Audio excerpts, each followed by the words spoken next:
ओम नमो भगवते वासुदेवाय नमः। हरे कृष्णा। माघ मास के कृष्ण पक्ष में आने वाली एकादशी है शततिला एकादशी। व्रत के विधान के विषय में पुलस्त्य ऋषि ने एक बार गलभ्य ऋषि को बताया था। ऋषि कहते हैं कि माघ का महीना बहुत ही पावन और पवित्र होता है।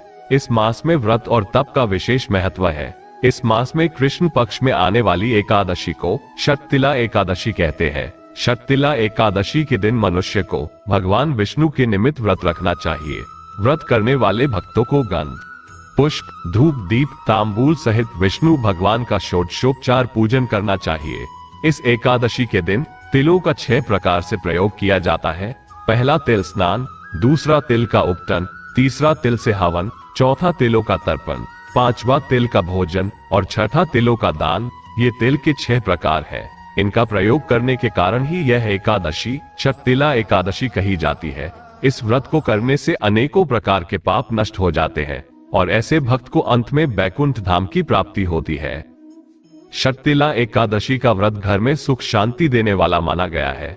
आज के दिन यदि संभव हो तो उपवास करके तिलों का दान अवश्य करें।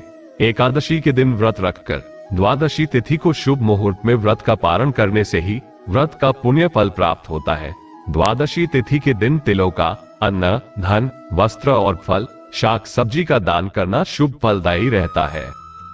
तो अब जानिए साल 2024 में रहने वाली शततिला एकादशी की तिथि और शुभ मुहूर्त के बारे में। साल 2024 में 6 फरवरी मंगलवार के दिन एकादशी का व्रत रखा जाएगा।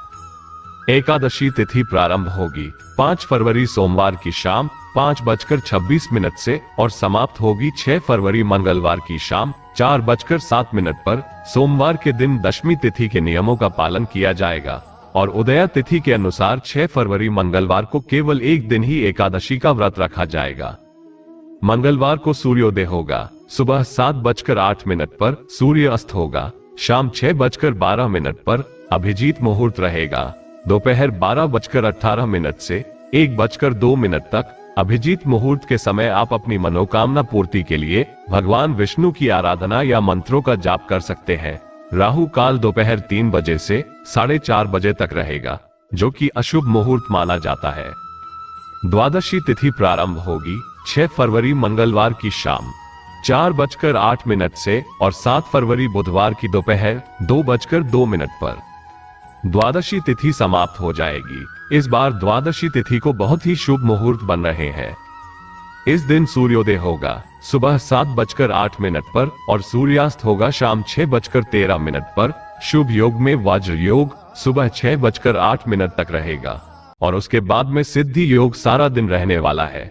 इस तरह से सिद्धि योग में यदि आप पूजा करते हैं, तिल का दान, तिल से हवन करते हैं, निर्धन जरूरतमंद लोगों को कुछ न कुछ दान की सामग्री देते हैं, तो उसका कई गुना पुण्य आपको प्राप्त होगा और आपकी मनोकामना भी अवश्य ही पूर्ण होंगी। इस दिन राहुकाल दोपहर 12 बजे से 1:30 बजे तक रहेगा। व्रत का पारण किया जाएगा 7 फरवरी बुधवार को सुबह 7:08 से 9:50 के अंदर अंदर। अगर व्रत का पारण शुभ मुहूर्त में नहीं किया जाता है तो व्रत अधूरा रहता है। इसलिए शुभ मुहूर्त में ही एकादशी का उपवास खोलना चाहिए। भगवान को आप जब भी भोग लगाते हैं उसमें तुलसी की पत्तियां अवश्य ही रखें। व्रत रखने वाले भक्तों को एकादशी के दिन तिलों का सेवन नहीं करना चाहिए, लेकिन द्वादशी तिथि को आप तिल से बने हुए मिठाई या व्यंजन भगवान को अर्पित करके या फिर तुलसी पत्र से अपना व्रत खोल सकते हैं। उन्हीं को प्रसाद रूप में ग्रहण कर सकते हैं। इस बार क्योंकि द्वादशी तिथि जिस दिन एकादशी व्रत का पारण किया जाएगा, बुधवार को उसी दिन प्रदोष व्रत भी रखा जाएगा।